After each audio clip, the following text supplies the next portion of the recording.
So you and Tommy obviously go a long way back. You started this season with Tommy in charge at Poole.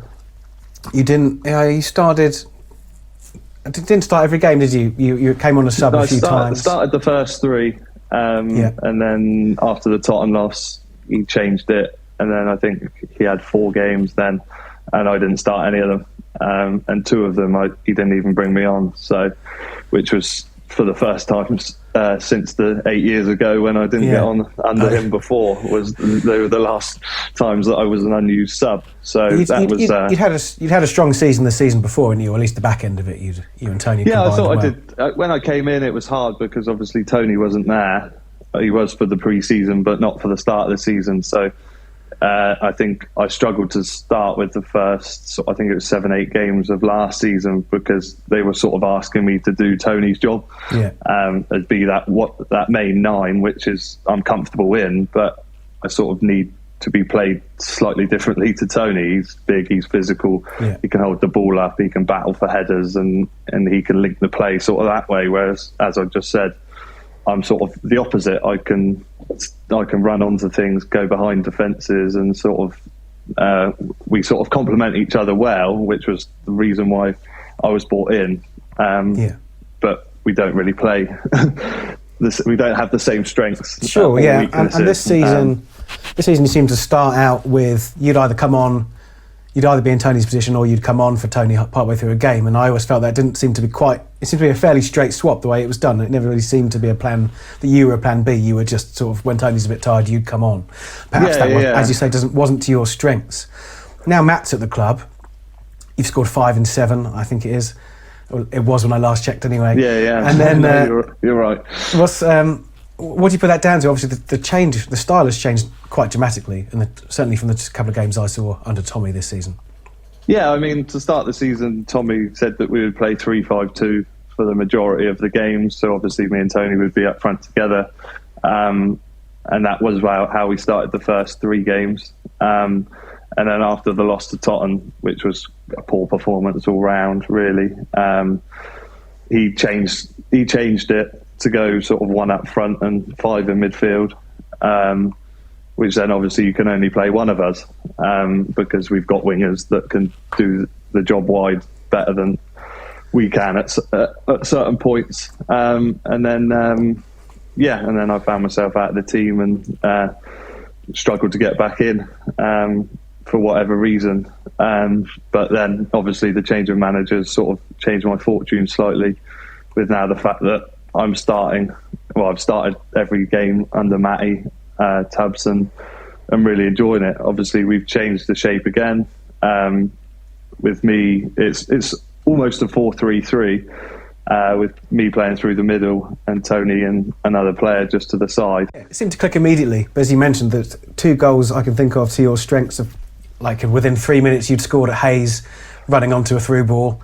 Yeah, First goal against Gosport, flicked header from Tony, and you put it away, no problem. Yeah, this is it. That's where my strengths lie. And obviously, with Tubbsy being a striker, I had a little brief chat with him when he came in and sort of explained my situation before and what works best for me. Obviously, it was completely up to him how he did it, but I just wanted to let him know what my strengths were and just to give him a bit of a heads up. Yeah. And then, obviously we went to Hayes and he started me through the middle, and within 2 minutes I've been put through 1-on-1 and scored. So it sort of settled the nerves for me a little bit, because obviously I'd been 4 games without a start under the previous manager, to then be put straight back in and then to contribute with a goal. I won 2 penalties that game and felt I had a good 90 minutes. So it was sort of like a bit of confidence for me. And him obviously being a forward, he knows that strikers need confidence and need someone to play to their strengths and believe in them. And he's done that since he's come in. So hence why, as a striker, you love someone like that that's going to try and get the best out of you. But he seems to have a lot more emphasis on players all over the pitch acting defensively or covering defensively. I've seen Tony as the last man before against Horndean. I've certainly seen you pressing high up the pitch to stop the ball getting out from defence. Is that something he pushes a lot? Certainly looks that definitely. Way. Yeah. That's what he's instilled from the first training session. Really, is hard work and getting back into a shape to be hard to be broke down. So as soon as we lose possession, it's right, everybody, even if you're not covering the position you're supposed to be in, you're covering the person next to you's position, so that if they're out of position, sort of everyone just fills the gaps almost. But everybody's on the same page as to what we're doing. So we're forcing them wide, or we're pressing to make them into a mistake.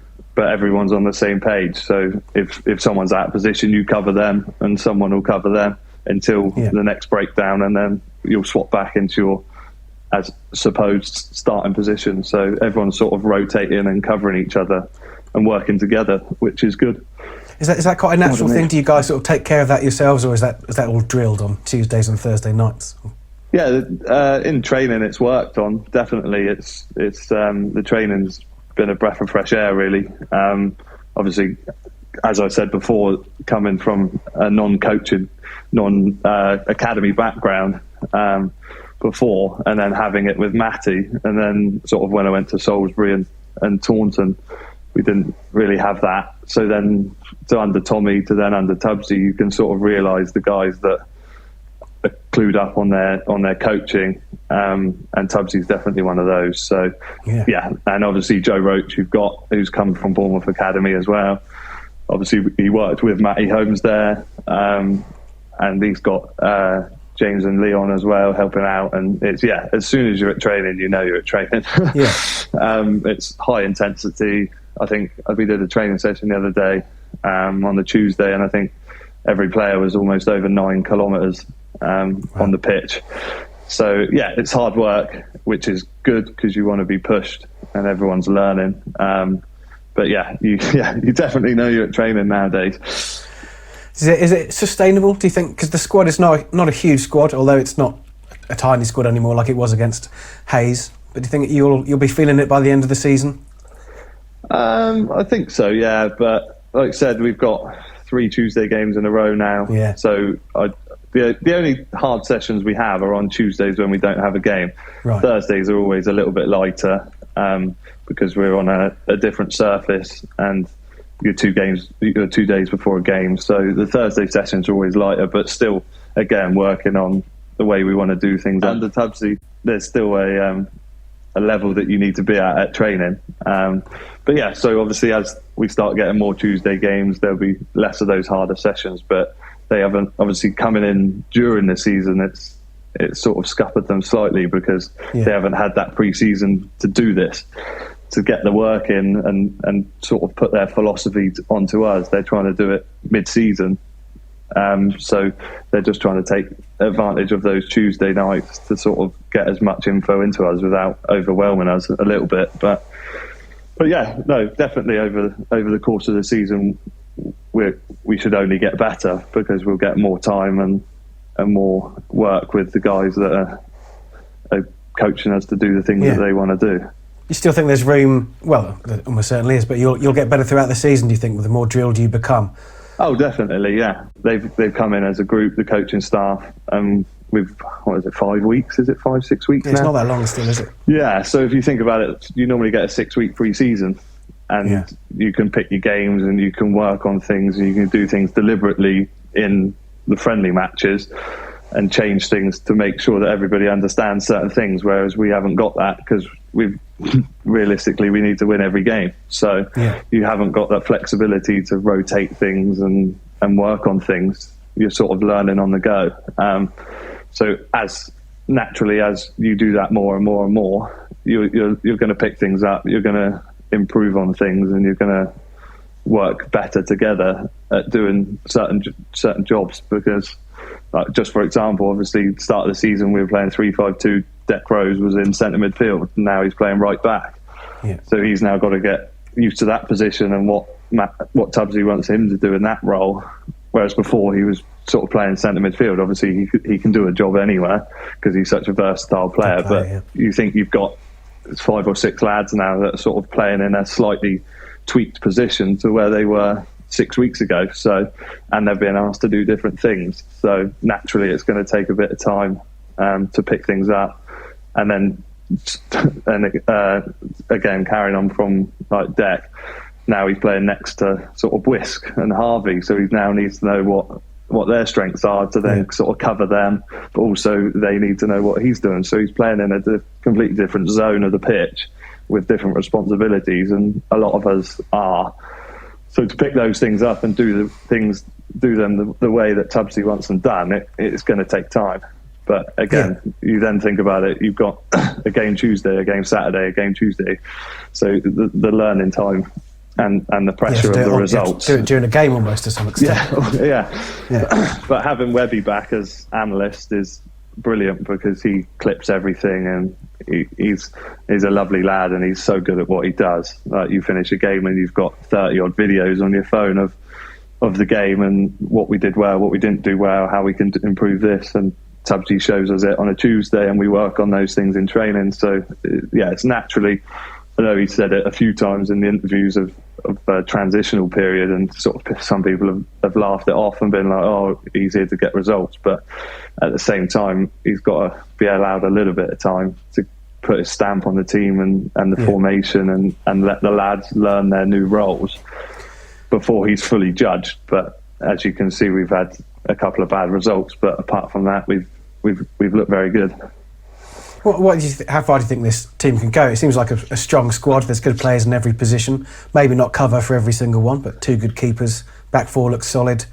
Yourself and Tony doing well up front. Destiny coming in. It looks like a strong squad. What do you think? I think obviously to go back to Tommy in the summer was given a budget to get a team to win the league. That was always the aim. And although obviously I know we lost the three guys that left with Tommy, the rest of the squad is still the same. They're still the same players that Tommy thought were good enough to win this league. And although he's not here anymore, the players still are. And he was the one that brought them in thinking that they were good enough to win this league. So the heart of the squad is still there. The lion's share of the squad is still there. Obviously, we've had a few additions with Billy Lowe's coming in, who I think's been really good addition since he's come in, sort of doing the Corby Moore role.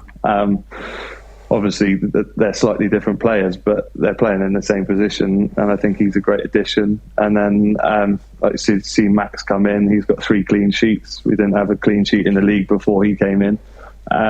So I love those lads to bits that left, but they've been replaced, unfortunately. But that's the nature of the beast. So, but yeah, with the squad that we've got, the aim is still the same. Obviously, we've had a bit of a bumpy road to start it, but it doesn't mean that we still can't achieve what the goal was at the start of the season, which is to get promoted. Whether that's via the playoffs or winning the league, it is yet to be decided. But I think, like I said before, the team's only going to get better the more that we're coached and the more that we're trained under the new manager. So to have the start that we have at the moment and be in the position we're in, I don't think we're a million miles away from where we want to be at the end of the season. It's good, because it did look like there's a couple of teams trying to run away with it early season, but everyone's lost a few now, haven't they? So it's all up in the air again. Yeah, you look at it like sort of last year and you go, oh, Western only lost 4 or 5 games, and then you think, oh, we've already lost 4 league games. So you think, oh, but then if you look at it, I think there was a group of 3 or 4 teams last season that sort of set their stall early, and Truro, I think, was 17 wins on the bounce and stuff like that. And so fortunately for us, a lot of teams are in a similar position. I think the teams that everybody thought were going to be up there sort of aren't, and there's a few surprise packages. So, and it's always been the same at this level. Anyone can beat anyone on the day. It's how you turn out. It seems tight. It seems anyone can win any game. Really. Yeah, it's forms out the window most of the time. Chesham were unbeaten, and then they lost to Winchester. Not saying that Winchester are a bad side, but they were right down the bottom at that point. Yeah, and then Dorchester came to us, and they hadn't won a game all season and beat us. Yeah. So if you turn up and play how you want to play, I think you can beat anyone in this league on the day. But you have a lot of factors being a semi-pro sort of outfit with day jobs and things outside of football that are slightly different for the model pro that can affect players. So it's a bit of a whirlwind. But I think, the season that I won the league with Taunton, I think in October we were 12th. And I think it was 30 odd games. We lost 2 and won the league. So it's certainly not saying, well, pretty much saying that we've got to do that from now, but it can be done.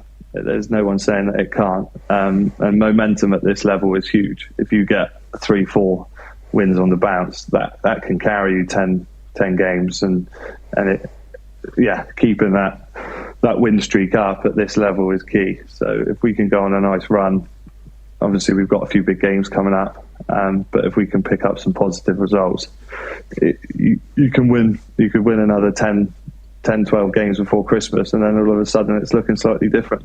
Yeah.